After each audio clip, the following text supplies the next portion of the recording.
السلام عليكم ورحمة الله تعالى وبركاته. أعوذ بالله من الشيطان الرجيم. بسم الله الرحمن الرحيم.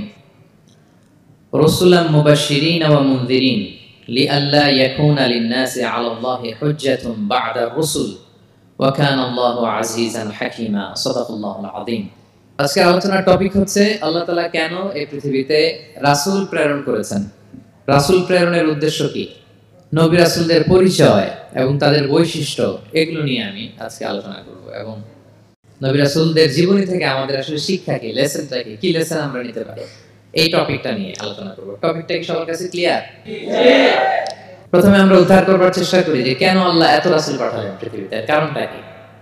এর উত্তরটা আল্লাহ তাআলা খুব চমৎকার ভাবে সূরা নিসার 165 নম্বর আয়াতে আলোকপাত করেছেন। যে আয়াতটা দিয়ে আমি আলোচনা শুরু করেছি, আল্লাহ তাআলা বলছেন রুসুলান মুবাশশিরিন ওয়া মুনযিরিন লিআল্লা ইয়াকুনা লিন-নাসি আলাল্লাহি হুজ্জাতুন বা'দা রুসুল ওয়া কানা আল্লাহু আজিজান হাকীমা। অর্থাৎ আমি রাসূলগণকে সুসংবাদদাতা এবং সতর্ককারী রূপে পৃথিবীতে প্রেরণ করেছি। আমি আবার বলছি, আল্লাহ বলেন আমি এই পৃথিবীতে রাসূলদেরকে সুসংবাদদাতা এবং সতর্ককারী রূপে পৃথিবীতে প্রেরণ করেছি, যাতে করে রাসূল আগমনের পরে আল্লাহর বিরুদ্ধে মানুষের আর কোনো অজুহাত না থাকে। ওয়া কানা আল্লাহু আজিজান হাকীমা। আর আল্লাহ তাআলা তিনি হচ্ছেন পরাক্রমশালী এবং মহাপ্রজ্ঞাময়। তাহলে উদ্দেশ্য আল্লাহ তাআলা ক্লিয়ার করলেন, কেন তিনি রাসূল পাঠালেন, যাতে মানুষের অজুহাত না থাকে। আল্লাহ তাআলা যদি রাসূল পৃথিবীতে বাণীবাহক হিসেবে প্রেরণ না করতেন, মানুষরা বলতো আল্লাহ আখিরাত বলে যে একটা কথা আছে এটা তো আমি বুঝি নাই, আল্লাহ মৃত্যুর পরে যে আবার জীবিত হইতে হবে এটা তো আমি শুনি নাই, আল্লাহ এই পৃথিবীতে আমি কি কি করেছি তার পাই টু পাই তোমার সুপ্রিম কোর্টের কাঠগড়ায় দাঁড়িয়ে যে বিচারের সম্মুখীন হতে হবে কেউ তো আমার কোনোদিন বলে নাই। এই জন্য আল্লাহ বলেন আমি পৃথিবীতে রাসূল পাঠিয়েছি যাতে করে মানুষের কোনো এক্সকিউজ না থাকে। আচ্ছা বলেন তো, এখন কি কেউ আল্লাহর বলতে পারবে আল্লাহ বিচার যে হবে এটা তো আমি জানি না, বলতে পারবে? আল্লাহ আখিরাত বলে যে একটা কথা আছে, পুনরুত্থান, পুনর্জীবিত হইতে হবে, আবার বিচারের সম্মুখীন হইতে হবে, জান্নাত জাহান্নাম আছে, এগুলো তো কোনোদিন আমি শুনি নাই। এই কথা, এই এক্সকিউজ তোলার কোনো সুযোগ কি আর আছে? No excuse will be granted that day, dear brothers and sisters. সেদিন কোনো এক্সকিউজ আল্লাহ তাআলা গ্রহণ করবেন না, কারণ আল্লাহ তাআলা রাসূলদেরকে প্রেরণ করেছেন, তারা আমাদেরকে বিস্তর বর্ণনা করে জানিয়ে গিয়েছে। এবং কেন রাসূলদেরকে প্রেরণ করেছেন আল্লাহ বলেন যে দুইটা প্রাইম রেসপন্সিবিলিটি দিয়ে আমি রাসূলদেরকে প্রেরণ করেছি। এক নাম্বার মুবাশশিরিন, তারা সুসংবাদদাতা, তারা আমাদেরকে জানিয়েছে এই পৃথিবীতে যদি আমরা ভালো কাজ করি, এক আল্লাহর ইবাদত করি, কারো হক নষ্ট না করি, তাহলে আমরা জান্নাতে যেতে পারবো। জান্নাতের সুসংবাদ তারা দেন। They are the bearer of glad tidings. They are the bearer of paradise. তারা জান্নাতের সুসংবাদদাতা। রাসূলদের দুই নাম্বার প্রাইম রেসপন্সিবিলিটি হচ্ছে মুনজিরিন, তারা সতর্ককারী। তারা আমাদেরকে এই মর্মে সতর্ক করেছেন যে এই পৃথিবীতে যদি আল্লাহর ইবাদত না করে শিরক করো, বেদাত করো, এই পৃথিবীর বুকে যদি ফাসাদ করো, যদি সীমা লঙ্ঘন করো, যদি অন্যের অধিকার নষ্ট করো, তাহলে তোমাদেরকে জাহান্নামের আযাব ভোগ করতে হবে, ঠিক কি না? তাহলে দুইটা প্রাইম রেসপন্সিবিলিটি। রাসূলরা হচ্ছেন মুবাশশিরিন, সুসংবাদদাতা, জান্নাতের সুসংবাদ দিয়েছেন। তারা ভালো কাজ করলে জান্নাতে যাওয়া যাবে। পাশাপাশি তারা হচ্ছেন সতর্ককারী। কিসের সতর্ককারী? জাহান্নামের ব্যাপারে সতর্ককারী। এই পৃথিবীতে ফাসাদ করলে, আল্লাহ তাআলার অবাধ্য হলে জাহান্নামে যেতে হবে। এবং রাসূল পাঠানোর মধ্য দিয়ে আল্লাহ তাআলা এক্সকিউজ দেওয়ার সুযোগ বন্ধ করে দিয়েছেন। কোনো এক্সকিউজ আর দেয়া চলবে না। তাহলে পৃথিবীতে কেন আল্লাহ তাআলা রাসূল পাঠালেন, এই পয়েন্টটা কি সবার কাছে ক্লিয়ার? আচ্ছা ক্লিয়ার, আমরা সামনের দিকে এগোই। এরপর আল্লাহ তাআলা বলেছেন এই পৃথিবীতে যত জাতি গোষ্ঠী আছে সব জাতির কাছে আমি রাসূল পাঠিয়েছি। ওয়া ইম মিন উম্মাতিন ইল্লা খালা ফিহা নাযীর। যত জাতি, যত নেশন এই পৃথিবীতে এসেছে সব জাতিকে সতর্ক করবার জন্য, ইনস্ট্রাক্ট করবার জন্য, গাইড করবার জন্য আমি রাসূল পাঠিয়েছি। এমন কোন জাতি নাই যে জাতির মধ্যে আল্লাহ রাসূল পাঠায় নাই, সবাই রাসূল পেয়েছে। এবং মজার ব্যাপার হচ্ছে they are the chosen and selected personality by Allah subhanahu wa ta'ala. রাসূলরা হচ্ছেন আল্লাহ তাআলার পক্ষ থেকে chosen এবং selected। রাসূলদেরকে সিলেক্ট করেছে কে? আল্লাহ। তিনি বলেন ওয়া ইন্নাহুম ইনদানা লামিনাল মুস্তাফাইনাল আখিয়ার। নবীরা হচ্ছে আমার কাছে মনোনীত, আমি তাদেরকে মনোনীত করেছি এবং তারা হচ্ছে সর্বশ্রেষ্ঠ মানুষ। তার মানে এর থেকে বোঝা গেল নবীরা সিলেক্টেড, তারা ইলেক্টেড না। ইলেকশন করে নবী হওয়া যায় না, নবী সিলেক্টেড এর মাধ্যমে হইতে হয়, সিলেকশনের মাধ্যমে। আর সিলেক্ট করেন কে? আল্লাহ। চুজ করেন কে? আল্লাহ। ইলেকশন করে নবী হওয়া যায়? আমরা পৃথিবীর সবাই মিলে যদি ভোট দেই, যে আল্লাহ আমরা সবাই ভোট দিলাম, এ হচ্ছে রাসূল, তাকে রাসূল হিসেবে আপনি কবুল করেন, হবে ইলেকশনে ভোট দিলে? আমাদের সাথে যদি ম্যানকাইন্ডের সাথে জিন কাইন্ডও যুক্ত হয়, জিনেরাও যদি বলে আল্লাহ আমরাও আছি, আমরাও দিলাম একটা করে ভোট, হবে রাসূল হবে? ফেরেশতারাও যদি যুক্ত হয়, ফেরেশতারাও যদি বলে, মানুষও ভোট দিল, জিনেরাও দিল, ফেরেশতারাও দিল, প্রত্যেকে একটা করেই দিল, ধরেন প্রত্যেকের ভোট গণনা করার পর দেখা গেল বিশাল ভোট কাউন্ট হয়েছে। এখন তাদের এই ভোটের উপর ভিত্তি করে রাসূল হবে কেউ? হবে? কারণ নবী ইলেকশনে হওয়া যায় না, নবী হয় সিলেকশনে। আর সিলেক্ট করেন কে? আল্লাহ। আল্লাহু ইয়ালামু হাইসু ইয়াজআলু রিসালাতাহু, কাকে রাসূল বানাবেন, কাকে তিনি নবী হিসেবে অ্যাপয়েন্ট করবেন, এটা তিনিই জানেন। শুধুমাত্র কেবলমাত্র একমাত্র আল্লাহ তাআলা সোললি এটাকে কন্ট্রোল করেন। কেউ চাইলে কারো ভোটে, কারো ইলেকশনে নবী হওয়া যায় না। নবী হচ্ছেন সিলেক্টেড, চুজেন পার্সোনালিটি বাই আল্লাহ সুবহানাহু ওয়া তাআলা। তাহলে নবীরা নির্বাচিত নন, ওনারা মনোনীত। নবীরা কি নির্বাচিত? নবীরা মনোনীত। এখন কতজন নবী রাসূল আল্লাহ তাআলা পাঠিয়েছেন? আল্লাহ তাআলা সুস্পষ্ট করে জানাননি কতজন। কিছু কিছু হাদিস থেকে পাওয়া যায় লক্ষাধিক রাসূল, নবী এবং রাসূল আল্লাহ তাআলা পৃথিবীতে পাঠিয়েছেন। কিন্তু কোরআন আল কারিমে এই লক্ষাধিক নবী রাসূলের সবার কথা আল্লাহ তাআলা আমাদেরকে শোনাননি। আল্লাহ তাআলা মাত্র 25 জন রাসূলের কথা আমাদেরকে শুনিয়েছেন। কতজন? 25 জনের কথা আল্লাহ তাআলা শুধু আমাদেরকে বলেছেন, বাকিদের কথা বলেন নাই। কতটুকু আমাদের বলা দরকার, এটা আমাদের চেয়ে ভালো জানেন কে? আল্লাহ ভালো জানেন। আল্লাহ তাআলা ভালো জানেন কতটুকু আমাদেরকে জানাতে হবে। যত রাসূল তিনি পাঠিয়েছেন, যত নবী পাঠিয়েছেন, সবার কথা যদি আল্লাহ কোরআনে বলতেন, তাহলে কোরআন কি মাত্র 611 পৃষ্ঠার একটা বই হতো? 10 খণ্ড, 15 খণ্ড, 20 খণ্ড। তখন আমরা হাফেজ হতে পারতাম? হ্যাঁ, আমরা হাফেজ তরিকুল ইসলাম পাইতাম তখন? হ্যাঁ, তাকরিম পাইতাম? তখন তো হাফেজ হওয়া যেত না। এটা যদি 15 খণ্ড, 20 খণ্ডের বিশাল ভলিউম হয়, হাফেজ হওয়া যেত না। এজন্য আল্লাহ তাআলা সব নবীদের কথা আমাদেরকে শোনায় নাই, মাত্র 25 জন নবীর কথা কোরআনে আল্লাহ শুনিয়েছেন। কতজন? 25 জন। আল্লাহ বলেন রুসুলান কদ কাসাসনাহুম আলাইকা মিন ক্বাবলু ওয়া রুসুলান লাম নাকসুসহুম আলাইক। নবী হে, অনেক রাসূলের কথা আপনাকে শুনিয়েছি, আবার অনেক রাসূলের কথা আমি শোনাই নাই। যাদের কথা শোনানোর প্রয়োজন মনে করেছি তাদের কথাই আমি শুনিয়েছি। তাহলে আমরা বুঝলাম কোরআনে বর্ণিত হয়েছে কয়জন নবী রাসূলের নাম? সবাই বলবেন আওয়াজ করে, কয়জন? 25 জন। এবং এই 25 জন নবীর মধ্য থেকে 6 জনের নামে আল্লাহ 6টা সূরা ডেডিকেট করেছেন কোরআনে, 6টা সূরা উৎসর্গ করেছেন। সূরা ইউনূস, সূরা ইউসুফ, সূরা ইব্রাহিম, সূরা মুহাম্মদ, সূরা নূহ, সূরা হুদ। 6 জন নবী। কয়জন নবী? 6 নবীর নামে আল্লাহ তাআলা 6টা সূরা ডেডিকেট করেছেন। এবং এই যত নবী আল্লাহ তাআলা পাঠিয়েছেন, সব নবীর উপর ঈমান আনা আবশ্যক।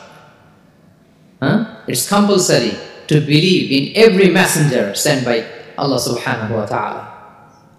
To validate our faith, আমাদের ঈমানটাকে প্রিজার্ভ করার জন্য সব নবীর উপর আমাদের ঈমান আনতে হবে। সব নবী। আমরা যে ঈমান আনি, ঈমানে মুফাসসাল, যেখানে 7টা বিষয়ের উপর বিস্তারিত ঈমানের যে ঘোষণা আমরা দেই, আমরা তো বলি যে ঈমানে একটা মুজমাল আর একটা কি মুফাসসাল। ঈমানে মুফাসসালে 7টা বিষয়ের প্রতি ঈমান আনতে হয়। আমানতু বিল্লাহি ওয়া মালাইকাতিহি ওয়া কুতুবিহি, তারপরে ওয়া রুসুলিহি, পাইছেন? ওয়াল ইয়াউমিল আখিরি ওয়া বিল কদরি খাইরিহি ওয়া শাররিহি মিনাল্লাহি তাআলা ওয়াল বা'সি বা'দাল মাউত। এই 7টা বিষয়ের উপর বিস্তারিত ঈমান আমাদের আনতে হয়। এই 7টার মধ্যে রাসূলদের ব্যাপার আছে না নাই? রাসূলদের উপর ঈমান আনতে, যদি না আনি তাহলে আরকানুল ঈমান পূর্ণ হবে না, আমার ঈমান পরিপূর্ণ হবে না। তাহলে রাসূলদের উপর পূর্ণাঙ্গ ঈমান আনা এটা আবশ্যক। এবং এই সকল নবী এবং রাসূলদের একটাই ধর্ম ছিল। ধর্মটার নাম কি? সবাই বলুন, কি নাম? সবার একটাই ধর্ম, সব নবীর একটাই ধর্ম। কারণ আল্লাহর কাছে মনোনীত ধর্ম কয়টা? একটা। ইন্না দীনা ইনদাল্লাহিল ইসলাম, আল্লাহর কাছে মনোনীত একটাই ধর্ম, সেটা হচ্ছে ইসলাম। এই যে ইহুদি বলে, নাসারা বলে, এগুলো ধর্ম না, এগুলো বংশ, গোষ্ঠী, জাতির নাম অনুসারে নামকরণ করা হয়েছে। যেমন নাসারা এসেছে, ঈসা আলাইহিস সালামের মা মারিয়াম ফিলিস্তিনের নাসিরিয়া শহরে জন্মগ্রহণ করেছেন। নাসিরিয়া, ওইখান থেকে আসছে নাসারা। ইয়াকুব আলাইহিস সালামের 10 ছেলে, এই 10 ছেলের মধ্যে থেকে এক ছেলের নাম হচ্ছে ইয়াহুদা। এই ইয়াহুদা থেকে এসেছে ইহুদি। কিন্তু সব নবীর ধর্ম একটা। আওয়াজ করে বলুন তো সবাই, সেটা কি? ইসলাম। সবার ধর্ম একটা ছিল ইসলাম। বিষ্ণু ইসলাম বলেন ওয়াল আম্বিয়াউ ইখওয়াতুন লিআল্লাতিন, সেই বুখারীর বর্ণনা, নবীগণ হচ্ছে একে অন্যের বৈমাত্রেয় ভাইয়ের মতো। বৈমাত্রেয় ভাই মানে মা ভিন্ন কিন্তু বাবা এক, এরকম হয় না? ধরেন আমার বাবা যদি একাধিক বিয়ে করে, তো প্রত্যেক স্ত্রী গর্ভে যদি সন্তান আসে, তো আমরা সবাই তো ভাই, কি বলেন? কিন্তু মা ভিন্ন। মা কি? তবে বাবা এক। নবীদের দৃষ্টান্তটা এরকম, আল আম্বিয়া ও ইখওয়াতুন লিআল্লাত, নবীরা হচ্ছেন বৈমাত্রেয় ভাইয়ের মতো, তাদের মা ভিন্ন কিন্তু বাবা এক। বিষ্ণু ইসলাম বলেন উম্মাহাতুহুম শাত্তা ওয়া দীনুহুম ওয়াহিদ, তাদের শরীয়ত, তাদের বিধিবিধান এটা ভিন্ন ভিন্ন কিন্তু তাদের দ্বীন কি? এক, সেটা হচ্ছে ইসলাম। সকল নবীর ধর্মের নাম হচ্ছে ইসলাম। যেমন ইব্রাহিম আলাইহিস সালামের ব্যাপারে আল্লাহ তাআলা বলেন মা কানা ইব্রাহিম ইয়াহুদিয়ান ওয়ালা নাসরানিয়ান ওয়ালাকিন কানা হানিফান মুসলিমা ওয়া মা কানা মিনাল মুশরিকিন। নবী ইব্রাহিম আলাইহিস সালাম উনি ইহুদিও ছিলেন না, নাসারাও ছিলেন না, উনি একনিষ্ঠ মুসলিম ছিলেন। কে ছিলেন? আল্লাহ নবী ইউসুফ আলাইহিস সালাম উনি সবসময় আল্লাহর কাছে দোয়া করতেন, আল্লাহ তাওয়াফানি মুসলিমান ওয়াল হিকনি বিসসালিহিন, আল্লাহ তুমি আমাকে মুসলিম হিসেবে মৃত্যু দিও আর সৎকর্মশীলদের সাথে অন্তর্ভুক্ত করে নিও। তো উনি মুসলিম না হলে এই দোয়া করতেন, আল্লাহ মুসলিম হিসেবে মৃত্যু দিও। সুলাইমান আলাইহিস সালাম রানী বিলকিসের কাছে একটা চিঠি লিখেছেন। এই চিঠি আবার পাঠিয়েছেন হুদহুদ পাখিকে দিয়ে। হুদহুদ পাখি ঠোঁটে করে এটা কামড় দিয়ে নিয়ে বিলকিসের রাজপ্রাসাদের ভেন্টিলেশনের ভিতর দিয়ে ঢুকে বিলকিস লাঞ্চ করে বিশ্রাম নিতেছিল, বুকের উপরে চিঠিটা রেখে ফুরুত করে উড়াল দিছে হুদহুদ। খুলে দেখে অদ্ভুত এক চিঠি, ইন্নাহু মিন সুলাইমান ওয়া ইন্নাহু বিসমিল্লাহির রহমানির রহিম। তো বিলকিসকে উদ্দেশ্য করে সাল্লাল্লাহু আলাইহি ওয়াসাল্লাম বলেছিলেন আল্লাহ তাআলু আলাইয়া ওয়াতুনি মুসলিমিন, বিলকিস অবাধ্য হয়ো না, বাড়াবাড়ি করো না, মুসলিম হয়ে আমার কাছে ফিরে আসো। কোন নবী বলছেন? তো উনি যদি মুসলিম না হতেন, উনি মুসলিম হওয়ার আহ্বান করতেন? প্রিয় ভাইরা, তাহলে সব নবীর ধর্ম একটা, সেটা কি? ইসলাম। সব নবী একই ধর্মের অনুসারী ছিলেন। এই পর্যায়ে আমরা কমন প্রফিটিক ফিচার্স, 10টা কমন ফিচার আছে যেটা সব নবীদের ক্ষেত্রে প্রযোজ্য। সব নবীদের ক্ষেত্রে এই ফিচারগুলো পাওয়া যায়। এই 10টা কমন ফিচার নিয়ে আলোচনা করব ইনশাআল্লাহ। এই 10টা কমন ফিচারের এক নাম্বার হচ্ছে আল ওয়াহি। সকল নবীকে আল্লাহ তাআলা ওহী পাঠিয়েছেন, রেভেলেশন, প্রত্যাদেশ। ওহী মানে সিক্রেট মেসেজ, যেটা নবী শোনে আর আল্লাহ জানে, দুনিয়ার মানুষ এটা শোনে। নবীরা বললে কেবল শোনে। সুবহানাল্লাহ। সব নবীকে আল্লাহ এই ওহীটা পাঠিয়েছেন। জিবরাইল আলাইহিস সালাম মারফত ওহী পাঠিয়েছেন, অথবা সরাসরি কিতাব পাঠিয়েছেন, কিংবা সহিফা পাঠিয়েছেন। আল্লাহ তাআলা ইরশাদ করেছেন ইন্না আওহাইনা ইলাইকা কামা আওহাইনা ইলা নূহি ওয়ান নাবিয়িনা মিন বা'দি। নবী নূহ আলাইহিস সালামের পরে সব নবীদের কাছে আমি যেমনি ওহী পাঠিয়েছি, আপনার কাছেও আমি এইভাবে ওহী পাঠিয়েছি। সব নবীদের কাছে আমি এইভাবে ওহী পাঠিয়েছি। সূরা বাকারার শুরুতে মুত্তাকিদের সংজ্ঞা দিতে যে আল্লাহ তাআলা বলেন ওয়াল্লাযীনা ইউমিনুনা বিমা উনজিলা ইলাইকা ওয়া মা উনজিলা মিন ক্বাবলিক ওয়া বিল আখিরাতি হুম ইউকিনুন, মানে নবী হে, মুত্তাকি তো তারা যারা আপনার উপর যে কিতাব নাজিল হয়েছে এটার উপরে ঈমান আনে, ওয়া মা উনজিলা মিন ক্বাবলিক, এর আগে যত কিতাব নাজিল হয়েছে তার উপরে ঈমান আনে। তা আমরা যদি শুধু কোরআনের উপর ঈমান আনি হবে? তার আগে যত কিতাব, আসমানি কিতাব নাজিল হয়েছে এগুলোর উপর ঈমান আনার দরকার আছে না নাই? বলেন বলেন। তাওরাতের উপর ঈমান আনতে হবে, জাবুর, ইনজিল, সুহুফে ইব্রাহিম ও মুসা সবগুলোর উপর ঈমান আনতে হবে। তো এই ওহীগুলো আল্লাহ তাআলা নাজিল করেছেন। তাহলে এক নাম্বার কমন ফিচার হচ্ছে আল্লাহ তাআলা ওহী পাঠিয়েছেন, সব নবীকে ওহী দিয়েছেন। 2 নাম্বার ফিচার হচ্ছে same language of the people. নবীকে আল্লাহ তাআলা যেই জাতি গোষ্ঠীর কাছে পাঠিয়েছেন তিনি ওই জাতির ভাষাতেই কথা বলেছেন। ধরেন মালয় এলাকাতে যদি আল্লাহ নবী পাঠান আর ওই নবী যদি আরবিতে কথা বলে, তা আমাদের মালয়েশিয়ান ভাইরা বুঝবে? আচ্ছা, আরব দেশে যদি আল্লাহ একজন নবী পাঠান, ওই নবী ধরেন যে ম্যান্ডারিনে কথা বলে, চাইনিজ ভাষায়, আরবরা বুঝবে? চায়নাতে ধরেন আল্লাহ তাআলা এক নবী পাঠালো, সে ওখানে যে হিন্দি ভাষায় কথা বলে, চাইনিজ লোকেরা বুঝবে না। তাহলে যে জাতির কাছে আল্লাহ পাঠাইছেন ওই জাতির ভাষা দিয়ে আল্লাহ নবীকে পাঠাইছেন। সুবহানাল্লাহ। আল্লাহ তাআলা ইরশাদ করেন ওয়ামা আরসালনা মির রাসূলিন ইল্লা বিলিসানি কওমিহি লিউবাইয়িনা লাহুম। আল্লাহ তাআলা যত রাসূল পৃথিবীতে প্রেরণ করেছেন বিলিসানি কওমি, যে জাতির কাছে প্রেরণ করেছেন ওই জাতির ভাষায় প্রেরণ করেছেন, যাতে করে নবীর কথা এরা বোঝে। নবীরা এসেছেন বাণী বাহক হয়ে, এখন এই বাণী যদি বুঝতে না পারে তাহলে কাজ হবে। এজন্য প্রত্যেক নবীকে আল্লাহ তাআলা যে জাতির কাছে পাঠিয়েছেন ওই জাতির ভাষায় পাঠিয়েছেন। 3 নাম্বার হচ্ছে সকল নবীকে আল্লাহ তাআলা very good standard of character দিয়েছেন। চারিত্রিক দৃষ্টিকোণ থেকে অতুলনীয় ছিল এক একজন নবী। পা থেকে মাথা পর্যন্ত কালো দাগ ফেলার মতো কিছু ছিল না। আল্লাহু আকবার। মাসুম ছিলেন। আহলুস সুন্নাহ ওয়াল জামাআর আকীদা হচ্ছে প্রত্যেক নবী ছিলেন মাসুম, কোনো গুনাহ করেন নাই, নিষ্পাপ প্রতিটা নবী। সর্বোত্তম চরিত্র দিয়ে আল্লাহ তাআলা, অনুপম চরিত্র দিয়ে আল্লাহ তাআলা তাদেরকে পাঠিয়েছেন। আল্লাহ তাআলা বলেন ওয়া ইন্নাকা লাআলা খুলুকিন আযীম, and verily you are on a very good standard of character. নবী হে, আপনি চমৎকার একটা ক্যারেক্টারের উপর প্রতিষ্ঠিত। আপনার আচরণের মতো, ক্যারেক্টারের মতো আচরণ অতুলনীয়, পৃথিবীতে দ্বিতীয়টা খুঁজে পাওয়া যায় না, ঠিক কিনা? কারণ নবীরা যদি মডেল হন, তাদের আচরণ যদি ভালো না হয়, তাহলে মানুষ তাদেরকে গ্রহণ করবে? মানুষ তো তাদের কাছ থেকে শিখবে, জানবে। সেজন্য তাদের আচরণ চমৎকার হওয়ার দরকার আছে না নাই? চমৎকার আচরণ, চমৎকার চারিত্রিক মাধুর্য দিয়ে আল্লাহ তাআলা পৃথিবীতে এক একজন নবীকে প্রেরণ করেছেন। সব নবীরা ভেরি গুড স্ট্যান্ডার্ড অফ ক্যারেক্টারের অধিকারী ছিল। 4 নম্বর হচ্ছে প্রত্যেক নবীকে আল্লাহ তাআলা মিরাকেল দিয়েছেন, মানে মুআজিজা, as a proof of their prophethood. তাদের নবুয়তির প্রমাণ হিসেবে আল্লাহ তাআলা তাদেরকে মিরাকেল দিয়েছেন, মুআজিজা। যেমন সালেহ আলাইহিস সালামকে আল্লাহ তাআলা মুআজিজা দিয়েছিলেন। তার জাতির কাছে যখন তিনি দাওয়াত দিলেন, তারা বলল, সালেহ তুমি যে নবী এটা আমরা বুঝবো কি করে? এক শর্তে আমরা তোমার উপর ঈমান আনতে পারি। সালেহ আলাইহিস সালাম বললেন, কি শর্ত? বলতেছে, এই যে পাহাড় দেখো, এই পাহাড়ের ভেতর থেকে যদি একটা উট বের করো, 10 মাসের গর্ভবতী একটা উটটা বেরোবে, বেরোয় বাচ্চা দিবে, সাথে সাথে আমরা উটের দুধ দহন করে খাবো, এরপর আমরা ঈমান আনবো। চিন্তা করছেন কত শর্ত? পাহাড়ের ভেতর থেকে কি বের করে দেখাইতে হবে? উট। উনি আল্লাহর কাছে দোয়া করলেন, আল্লাহ বললেন কবুল। তবে কথা না শুনলে কিন্তু খবর আছে। বলছে ঈমান আনবে, ঈমান না আনলে কিন্তু খবর আছে। উনি দোয়া করলেন, আল্লাহ কবুল করলেন। পাহাড় বিদীর্ণ হয়ে একটা বিশাল আকৃতির উট বের হয়ে আসলো, 10 মাসের গর্ভবতী উট। মুহূর্তে এটা ডেলিভারি করলো একটা উটের বাচ্চা, এবং দুধ দিতে আরম্ভ করলো, ওলান ভর্তি দুধ। সবাই পেট ভরে দুধ খেলো। খাওয়ার পরে কয়, তুমি জাদুকর। খাওয়ার পরে সালেহ আলাইহিস সালাম কি বলে? You are a magician. তুমি জাদুকর, তুমি তো বড় ভেলকিবাজ সালেহ, তুমি পাহাড়ের ভিতরে ভেলকি ঢুকাই দিছো। আল্লাহ তাআলা তাদেরকে একটা সাউন্ড গ্রেনেড, প্রচন্ড শব্দ তরঙ্গ দিয়ে ধ্বংস করে দিলেন। কানের পর্দা ফেটে সবগুলো লাশ হয়ে জমিনে পড়ে রইল।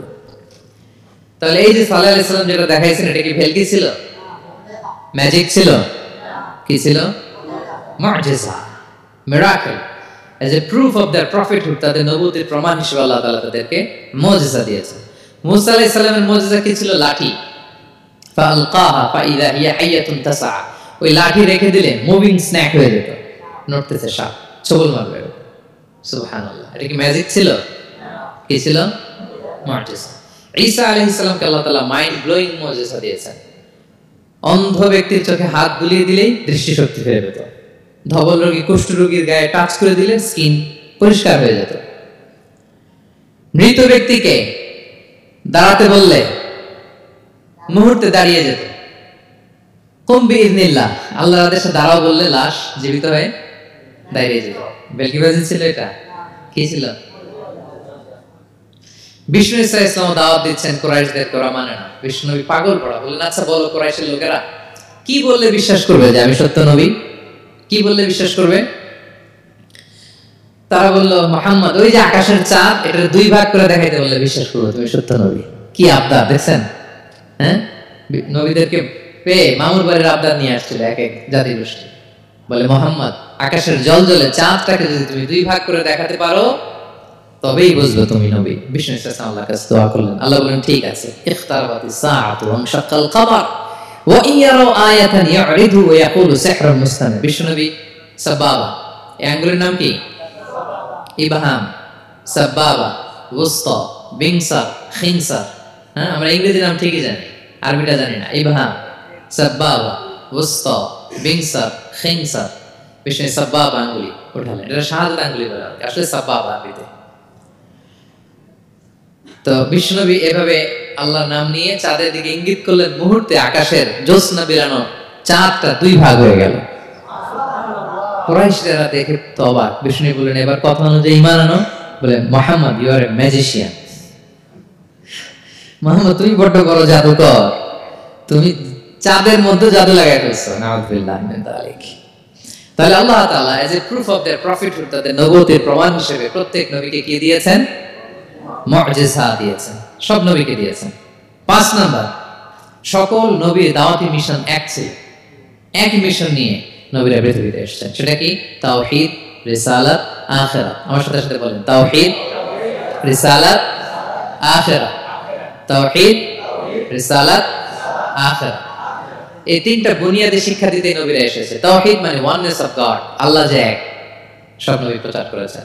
রিসালাত মানে তারা যে বার্তাবাহক হিসেবে এসেছেন, তাদের কথা মানতে হবে, এটার দাওয়াত দিয়েছেন।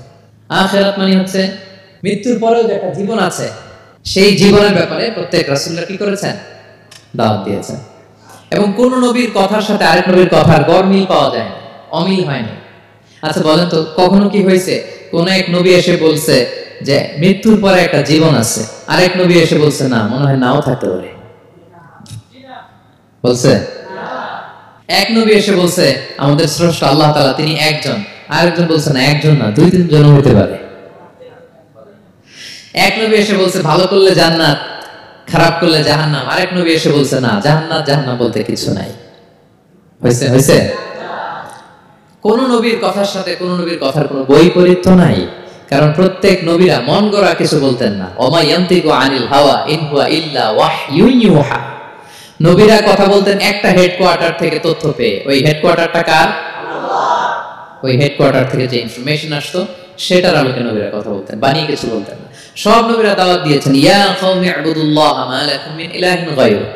হে আমার জাতির লোকেরা, এক আল্লাহর ইবাদত করো, আল্লাহ ছাড়া অন্য কারো ইবাদত করো না। সব নবীরা বলেছেন ইন্নী লাকুম রাসূলুন আমিন, নিশ্চয় আমি তোমাদের কাছে বিশ্বস্ত রাসূল হিসেবে প্রেরিত হয়েছি। সব নবীরা বলেছেন ইয়াউমা লা তামলিকু নাফসুন লিনাফসিন শাইআ ওয়াল আমরু ইয়াউমা ইযিল লিল্লাহ। এমন এক দিনের মুখোমুখি হতে হবে কেউ কারো উপকার করতে পারবে না। নেতা কর্মীর উপকারে আসবে না, কর্মী নেতার উপকারে আসবে না, পীর সাহেব মুরিদের উপকারে আসবে না, মুরিদ পীর সাহেবের উপকারে আসবে না, হাজবেন্ড ওয়াইফের কিছু করতে পারবে না, ওয়াইফ হাজবেন্ডকে কিছু করে দিতে পারবে না। দিনটা বড্ড ভয়ঙ্কর। সব নবীর এই তিনটা দাওয়াত দিয়েছেন, তাওহীদ, রিসালাত, আখিরাত। তার মানে সব নবীর দাওয়াতি মিশন এক, এক অভিন্ন দাওয়াতি মিশন নিয়ে তারা পৃথিবীতে এসেছেন। 6 নাম্বার, এই পৃথিবীতে যত রাসূল এসেছে, নবী এসেছে, তারা প্রত্যেকে মানুষ ছিলেন। কি ছিলেন? নাকি জিন ছিল? ফেরেশতা? প্রেরিত সব নবীরা কি ছিল? মানুষ ছিল।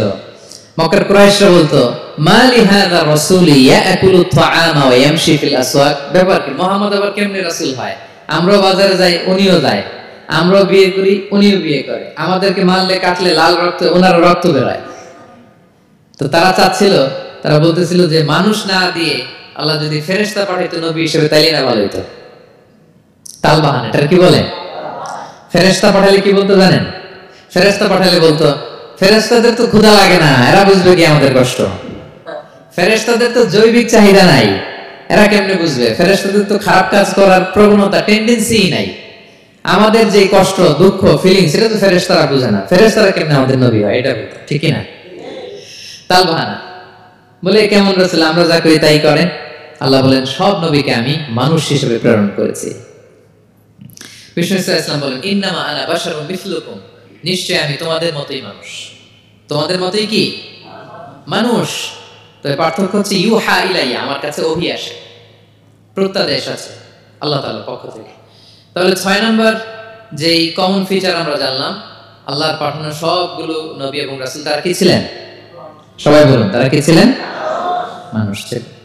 7 নাম্বার কমন ফিচার হচ্ছে আল্লাহর পাঠানো সব নবী এবং রাসূলরা ওনারা পুরুষ ছিলেন। কি ছিলেন? কোন নবী কি নারী ছিল বলেন তো? হ্যাঁ, নারী নবী আছে? নাই। নবী হওয়ার জন্য ম্যাসকুলিনিটি শর্ত, পুরুষ হওয়া শর্ত। কারণ নবীকে অনেক বড় বড় জিনিসের নেতৃত্ব দিতে হবে, মাঝে মাঝে মিলিটারি তৈরি করতে হবে, লিডারশিপ লাগবে, যুদ্ধ পরিচালনা করতে হবে। নারীদের পক্ষে এটা সম্ভব? কঠিন। আমাদের বোনদের অনেক ধরনের দুর্বলতা আছে, তাদের মাসে কিছুদিন তারা আল্লাহর আদেশে অসুস্থ থাকে, ঠিক না? পিরিয়ড তাদের চলে, ওই সময় সালাত পড়তে পারে না, অনেক প্রতিবন্ধকতা তাদের আছে। বাচ্চা যদি ধারণ করে পেটে 9 মাস, ওনারা অসুস্থ, শেষের মাসগুলোতে তো কঠিন জটিল অবস্থা। বাচ্চা ডেলিভারির পরেও 40 দিন ব্লিডিং আসরা নাই, তাহলে অনেক ধরনের জটিলতা আল্লাহ তাআলা ওনাদের দিয়েছেন। এজন্য আল্লাহ তাআলা নবুয়তের যে নবুয়তের গুরু দায়িত্ব, এটার জন্য আল্লাহ তাআলা পুরুষদেরকে সিলেক্ট করেছেন। আলহামদুলিল্লাহ বলেন।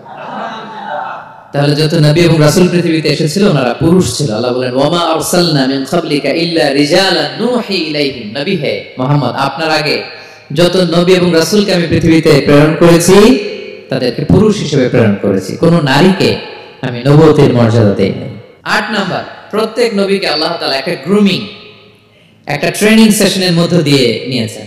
সেটা কি?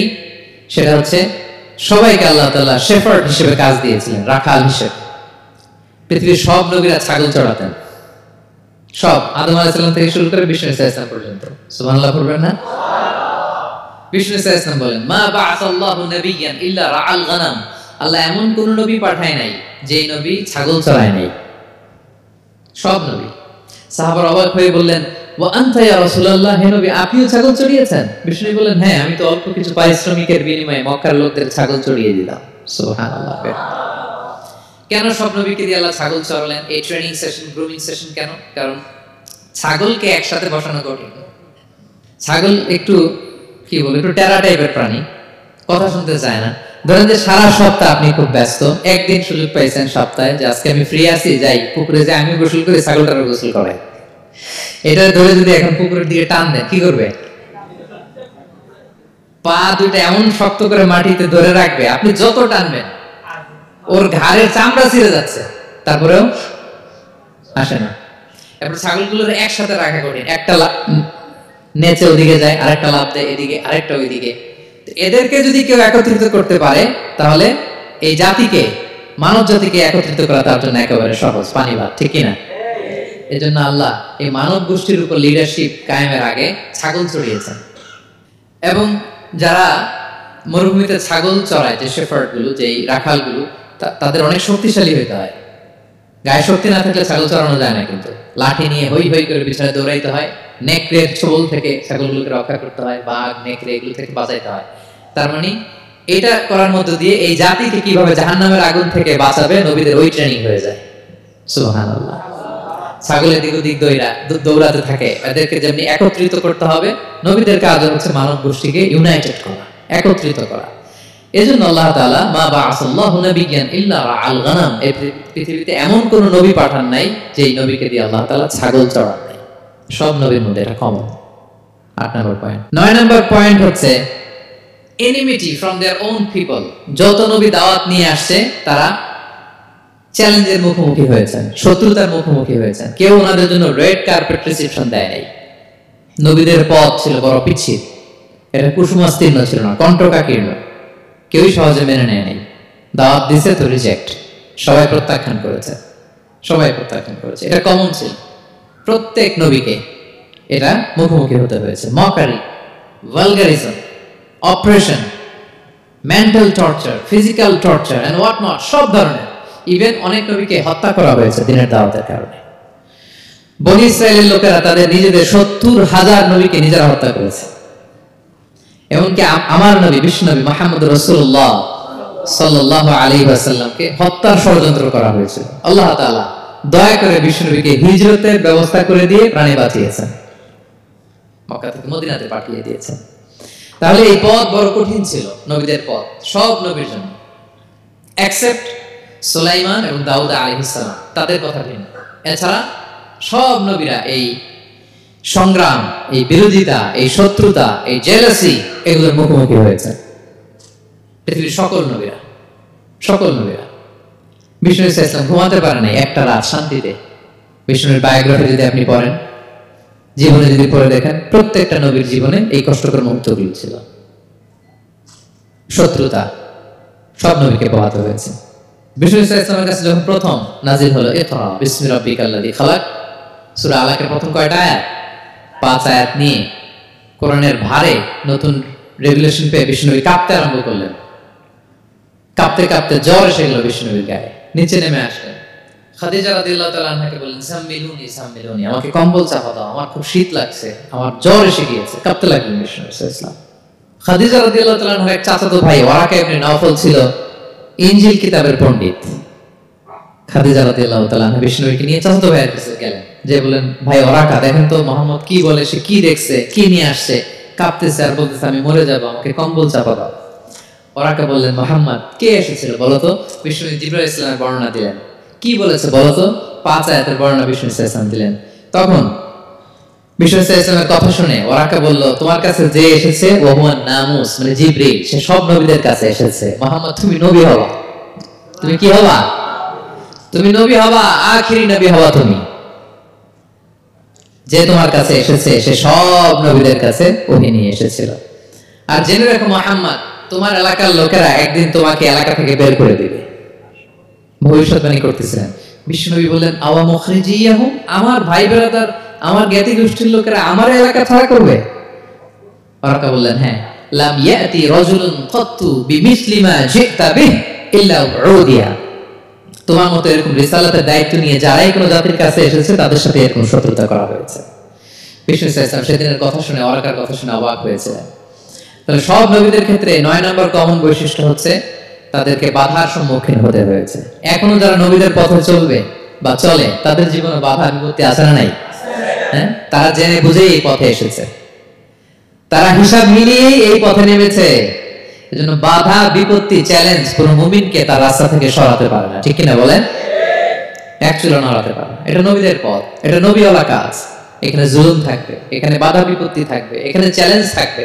এই পথটা সোজা, সিরাতুল মুস্তাকিম। যদি শেষ মাথায় যাওয়া যায়, ডাইরেক্ট জান্নাতুল ফেরদাউস। আলহামদুলিল্লাহ। তাহলে সব নবীরা বাধার সম্মুখীন হয়েছে। 9টা কমন ফিচার গেল। 10 নম্বর, দ্য লাস্ট কমন ফিচার, পৃথিবীর সব নবীরা ইন্তেকাল করেছেন, আর কোন নবী আসবে? পৃথিবীর সব নবীরা মারা গিয়েছেন, কিন্তু আলামুল বারজাখের জগতে নবীরা জীবিত। আই রিপিট, আমি আবারও বলি, প্রত্যেক নবী তার কবরে জীবিত আলামুল বারজাখে। আমরা এই দুনিয়াতে আসার আগে যেই জগতে ছিলাম, ওই জগৎটার নাম হচ্ছে আলামুল আরওয়াহ, মানে রূহের জগৎ। সেখান থেকে আমরা এই জগতে এসেছি, এটার নাম আলামুদ দুনিয়া, দুনিয়ার জগৎ। আবার মৃত্যুর পরে যে নতুন এক্সটেশনে আমরা যাব, সেটার নাম হচ্ছে আলামে বারজাখ, বারজাখের জগৎ। নবীরা ওই বারজাখের জগতে জীবিত। বিষ্ণু ইসলাম সূরা আবু দাউদের হাদিসে বলেন যে, ইন্নাল্লাহ হাররামা আলাল আরদি আন তাকুলা আজসাদাল আম্বিয়া, আল্লাহ তাআলা এই জমিনকে, নবীদের দেহকে কনজিউম করাকে হারাম করে দিয়েছেন।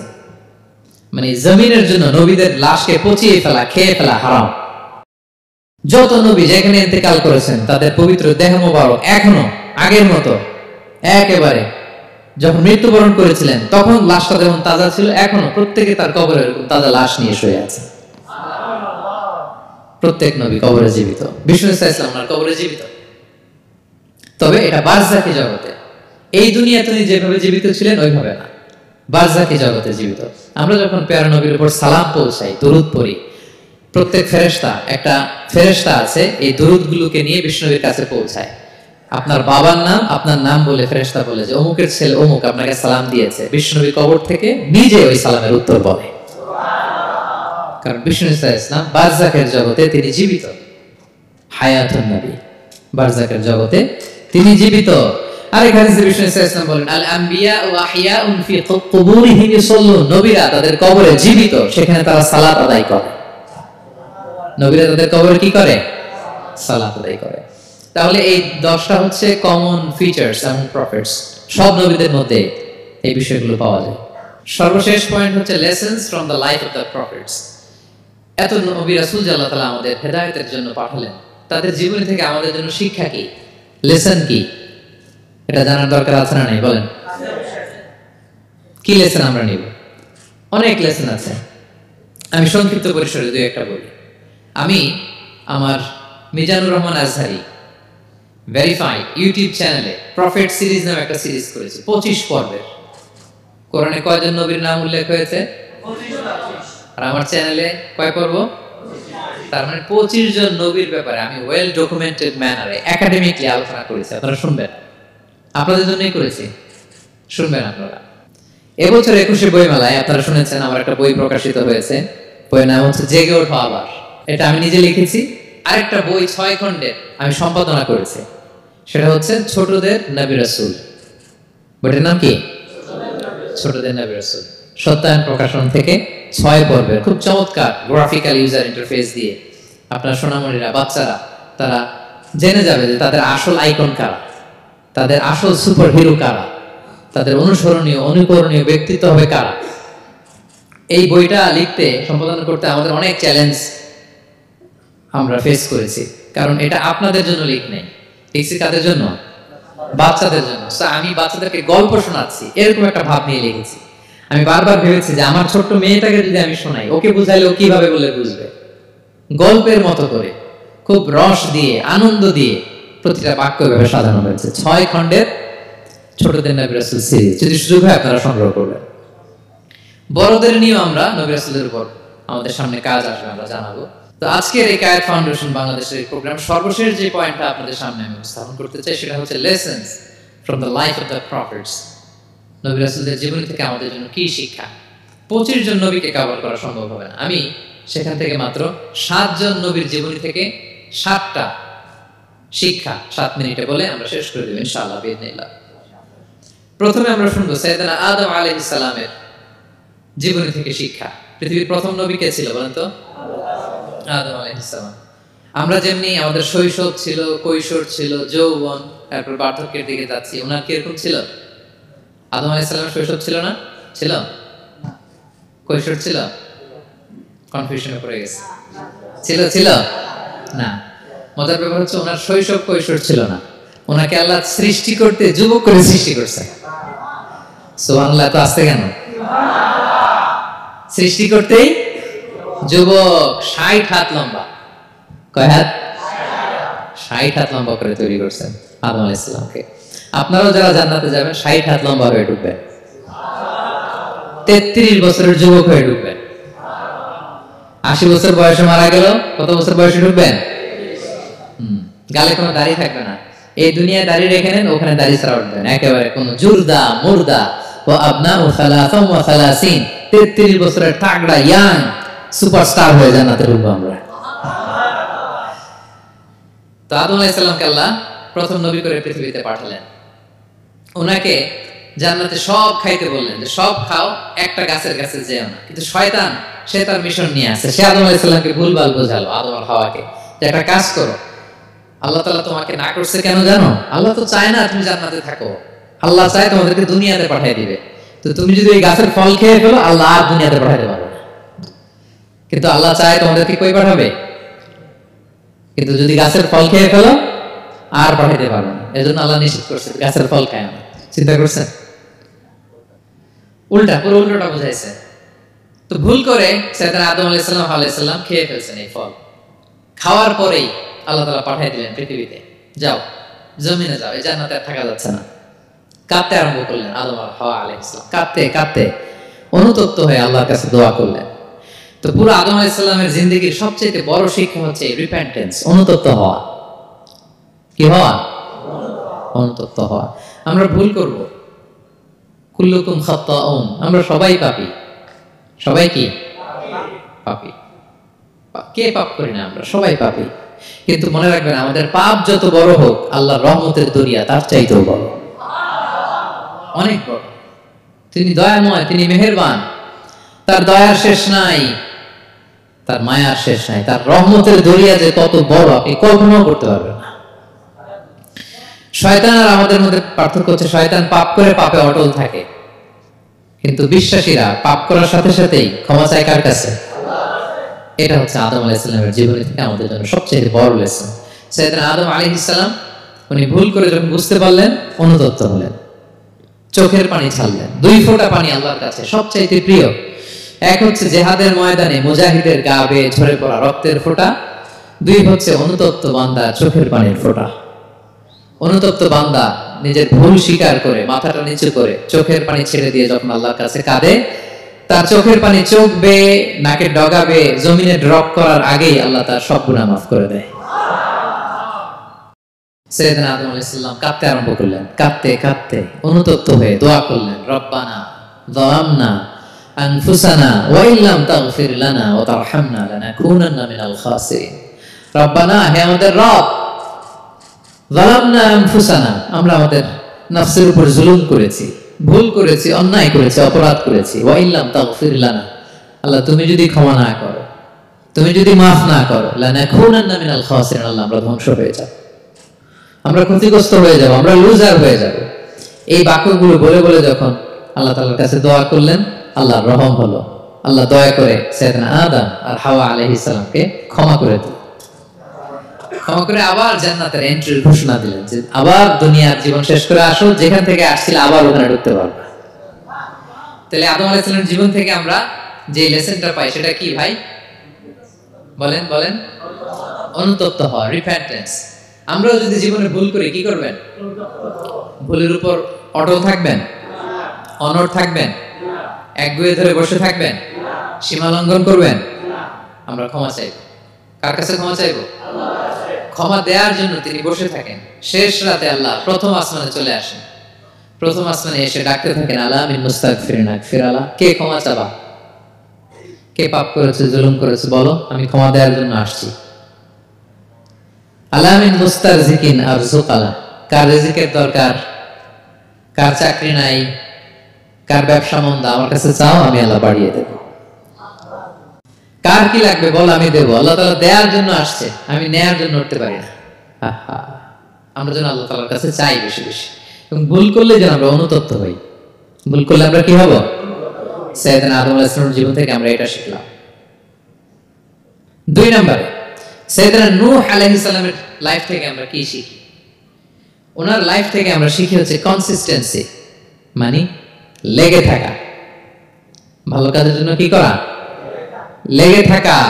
উনি 950 বছর দাওয়াত দিয়েছিলেন ওনার জাতিকে। কয় বছর বলেন তো? 950 বছরের দাওয়াতি কার্যক্রমের ফলে উনি ফলোয়ার জোটাইতে পারছেন কয়জন জানেন? 80 জন। কয়জন? 80 জন। এরাই আমাদের পূর্বপুরুষ। আমরা পৃথিবীর সবাই কিন্তু এদেরই নাতিপুতি। এই 80 জনকে নিয়ে উনি নৌকার উপর উঠছিলেন, কিস্তির উপর, আর বাকিটা তো মহাপ্লাবন দিয়ে আল্লাহ ধ্বংস করে দিয়েছেন। ওই 80 জন আবার জমিনে এসে জমিন আবাদ করা শুরু হলো, ওখান থেকে পৃথিবীর সকল মানুষ। সুবহানাল্লাহ। উনি বলেন, ক্বালা রাব্বি ইন্নী দাআউতু কওমি লাইলান ওয়া নাহারা, আল্লাহ আমি দিন রাত এক করে আমার জাতি গোষ্ঠীকে দাওয়াত দিয়েছি। ফালাম ইয়াজিদহুম দুআই ইল্লা ফিরারা, কিন্তু আমারে দেখলে লোকগুলো ভেগে ভেগে যায়। আর কি করে? আমার কথা যেন শুনতে না হয়, এরা কানে আঙ্গুল দিয়ে রাখে আর মুখে কাপড় পেঁচিয়ে রাখে। নূহ আলাইহিস সালাম তারপরও থামতেন না, কন্টিনিউয়াস দাওয়াতি কাজ। লোকজন নূহ আলাইহিস সালামকে পিটিয়ে আধা মরা করে কাঁথা দিয়ে পেঁচিয়ে পাহাড়ে রেখে আসতেন। ওইখান থেকে এসে নূহ আলাইহিস সালাম আবার দাওয়াত দিতে শুরু করতেন। What a consistency! কিভাবে লেগেছিলেন! 950 বছর তিনি দাওয়াত দিয়েছেন, মাত্র 80 জন ফলোয়ার হয়েছে। তাহলে আমরা অল্প দাওয়াতি কাজ করেই আমরা হতাশ হয়ে যাই। হায় রে, আমার কথা শুনলো না, হায় রে আমার কথা পৌঁছাইলো না, হায় রে আমার কাছে এসে কেউ মুসলিম হইল না, হায় রে আমার কথা। অস্থির। আপনার কাজ হচ্ছে পৌঁছে দেওয়া, আপনার কাজ হচ্ছে কোরআনের কথা মানুষকে বলা। এটা দিয়ে কতটুকু কি হবে এটার ফয়সালা কার? তাহলে নূহ আলাইহিস সালামের জীবনী থেকে আমাদের শিক্ষা হচ্ছে কনসিস্টেন্সি। 950 বছর উনি লাগাতার দাওয়াত দিয়েছেন, থামে নাই, হতাশ হয় নাই, হাল ছাড়া নাই। নবীরা কখনো হাল ছাড়ে না। সুবহানাল্লাহ পড়েন। 3 নাম্বার, ইব্রাহিম আলাইহিস সালামের জীবনী থেকে আমাদের জন্য শিক্ষা হচ্ছে ওবিডিয়েন্স, আনুগত্য। কি করে আল্লাহ তাআলার কাছে আনুগত্য করতে হয়। আল্লাহু আকবার। আমি মনে হয় 1 ঘন্টার উপরে আলোচনা করেছি আমার প্রফেট সিরিজ ইব্রাহিম আলাইহিস সালামের জীবনী নিয়ে। ওনার পুরো জীবনটা, আল্লাহ কোনো কিছু বলতে দেরি, আল্লাহর আদেশের সামনে মাথা পেতে দিতে ইব্রাহিম আলাইহিস সালামের দেরি হয়নি। আল্লাহ বলেন আসলিম, ওয়া ইয ক্বালা রাব্বুহু আসলিম ক্বালা আসলামতু লিরাব্বিল আলামিন। হে ইব্রাহিম, সারেন্ডার, সারেন্ডার। সুবহানাল্লাহ। ইব্রাহিম আনুগত্য করো, আল্লাহ আনুগত্য করছি। ওনার সন্তান হয় না 86 বছর বয়সে একটা সন্তান দিলেন আল্লাহ তাআলা। আমাদের এখানে কার বয়স কত? সর্বোচ্চ বয়স কত আছে? আমরা এদিকে 60 বছরের উপরে কেউ নাই, ঠিক কিনা? 86 বছর বয়সে আল্লাহ সন্তান দিয়েছেন, ইসমাঈল আলাইহিস সালাম। কত বছর বয়সে? সন্তানটা আদরের নাকি? হ্যাঁ, আদরের না? শেষ কালে একটা সন্তান পেলেন 86 বছর বয়সে। ইব্রাহিম আর হাজেরার ঘরকে উজাড় করে ফুটফুটে এক সন্তান ইসমাঈল আলাইহিস সালাম আসলেন। ভালোবাসা, আদর যেন ঠিকরে পড়ে, এত গদগদ ভালোবাসা। এবার বললেন, যাও হাজেরা আর দুধের সন্তান ইসমাইলকে মরুভূমিতে ফেলে দিয়ে আস। বলতে দেরি, রেখে আসতে দেরি নেই। এটাই হচ্ছে ইব্রাহিম আলাইহিস সালামের আনুগত্য। ধুধু মরু প্রান্তরে হাজেরা আর ইসমাইল আলাইহিস সালামকে রেখে আসলেন, চলে আসলেন। বুকটা ফেটে চৌচির, 86 বছর বয়সে একটা সন্তান পেলাম, দুধের বাচ্চা, আমার স্ত্রী সহ মরুভূমিতে রেখে আসলাম। রেখে আবার থাকাও যাবে না, যাও তুমি ফিলিস্তিনে, এরা থাকবে মক্কায়, মরুভূমির মাঝখানে। পরে আল্লাহ জুরহুম কওমের মাধ্যমে এদেরকে পানি, জামজাম অনেক কিছু দিলেন। লম্বা ঘটনা দিয়ে যাচ্ছে। এরপর হৃদয় যখন ফেটে চৌচির হয়ে যায়, তখন আল্লাহ তাআলা বলেন, ঠিক আছে যাও, যা একটু ছেলেরা দেখে আসো। এবার যে দেখে ছেলেরা আরো মায়া লাগে, কারণ একটু বড় হয়েছে তো, এবার দৌড়াইতে পারে, হাঁটতে পারে। সুবহানাল্লাহ বলেন। এবার যখন দৌড়াইতে পারে, হাঁটতে পারে, আব্বু আব্বু বলে ডাকতে পারে, মায়াটা যখন একটু গাঢ় হয়েছে, আল্লাহ বলে এবার ছেলেরা জবাই করো। দেখছেন কি পরীক্ষা?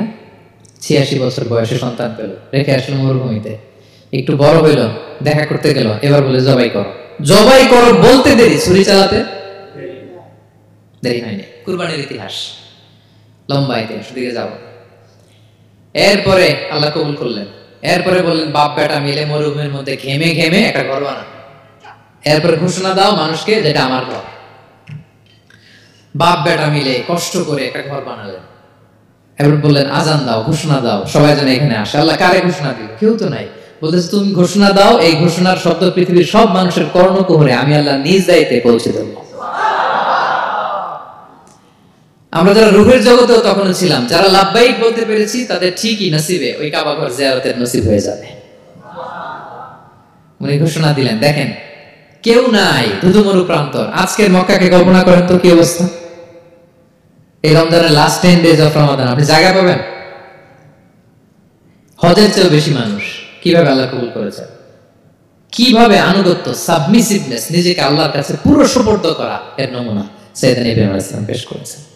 তাহলে সংক্ষিপ্ত কথা হচ্ছে, আল্লাহ নবী ইব্রাহিম আলাইহিস সালামের জীবনী থেকে আমাদের জন্য শিক্ষা হচ্ছে অবিডিয়েন্স, আনুগত্য। কিভাবে আল্লাহর আদেশের সামনে মাথা পেতে দিতে হয়। পারা যাবে তো? হ্যাঁ, ওই ইব্রাহিম আলাইহিস সালামের রক্ত আমাদের দেহে বহমান। আমরাও নবী ইব্রাহিমের উত্তরসূরি। নবী ইব্রাহিমের আলাইহিস সালামের মতো আমরাও ইসলামের জন্য জীবন বিলিয়ে দেওয়ার দরকার আছে না নাই? বলেন বলেন। শক্ত পদে আমাদেরকে এরকম স্যাক্রিফাইসের মেন্টালিটি অর্জন করতে হবে। অবিডিয়েন্স, আনুগত্যের শিক্ষা আমরা নবী ইব্রাহিম আলাইহিস সালামের কাছ থেকে পাই।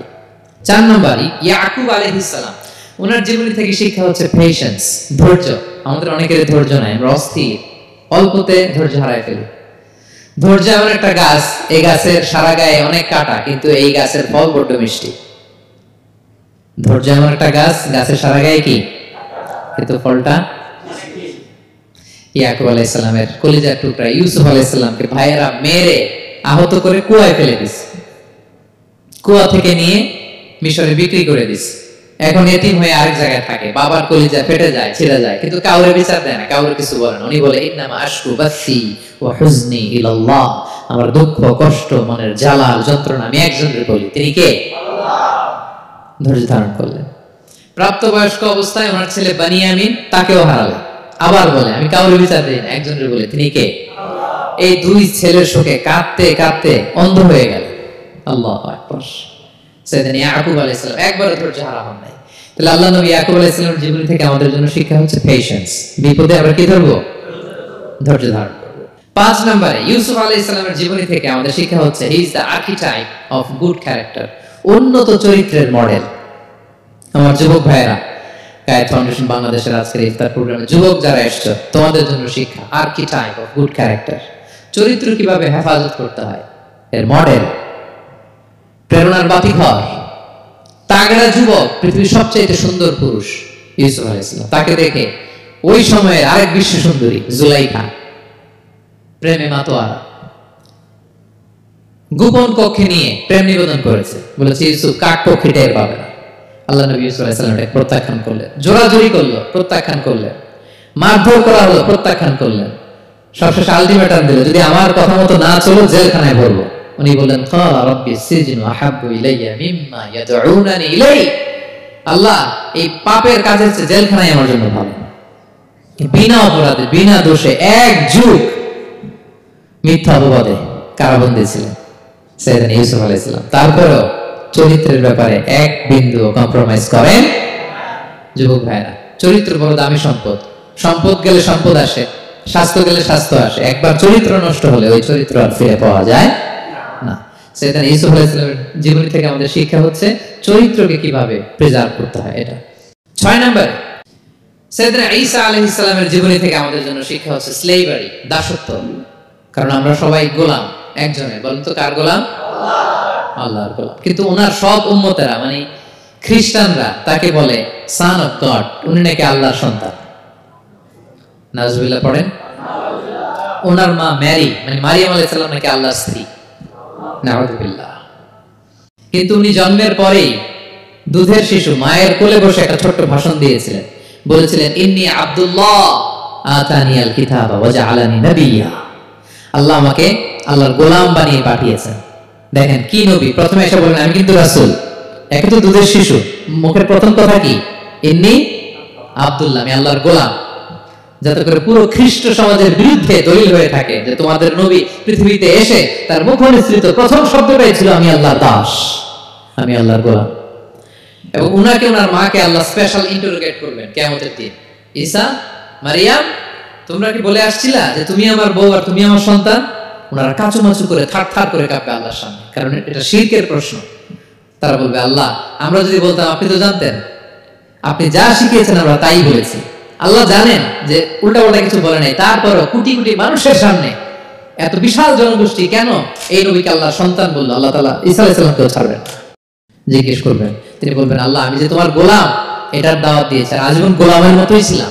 ঈসা আলাইহিস সালাম কৃষকের সাথে, মজুরের সাথে, কুলির সাথে, ধোপাদের সাথে বন্ধুত্ব করেছিলেন। সমাজের নিচু শ্রেণীর লোকেরা ছিল তার ফলোয়ার। আল্লাহু আকবার। তাহলে সাইয়েদনা ঈসা আলাইহিস সালামের জীবনী থেকে আমরা শিখলাম আমরা সবাই আল্লাহর গোলাম, আল্লাহর দাস।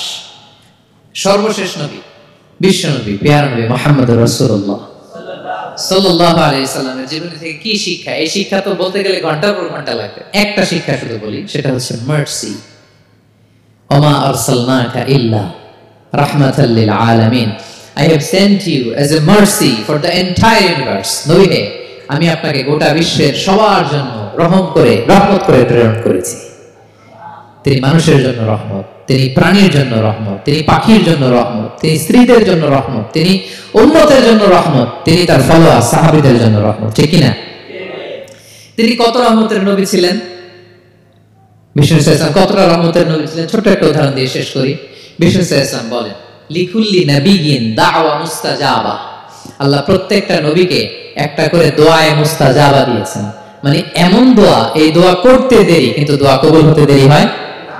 সব নবীকে আল্লাহ বলছেন এই নবীরা তোমাদের প্রত্যেককে একটা করে দোয়া করার সুযোগ দিলাম এই দুনিয়াতে, এবং দোয়াটা করার সাথে সাথেই কবুল করে ফেলবে। বিষ্ণু বলেন লিকুল্লি নাবিয়্যিন দাওয়া মুস্তাজাবা। সব নবীরা একটা করে দোয়া মুস্তাজাব পেয়েছেন, দাআউ বিহা, আর নবীরা ওই দোয়াটা দুনিয়াতেই করে ফেলেছে। সব নবীর স্পেশাল দোয়া যেটা করলেই কবুল, ওটা সব নবীরা কি করছে? দুনিয়াতেই করে ফেলেছে। কিন্তু বিষ্ণু নবী বলেন ওয়া ইন্নী আখতাবিউ দাওয়াতি শাফাআতান লি উম্মতি ইয়াউমাল কিয়ামা। আমি আমার সেই দোয়াটা এই দুনিয়ার বুকে অন্যান্য নবীদের মতো করি নাই।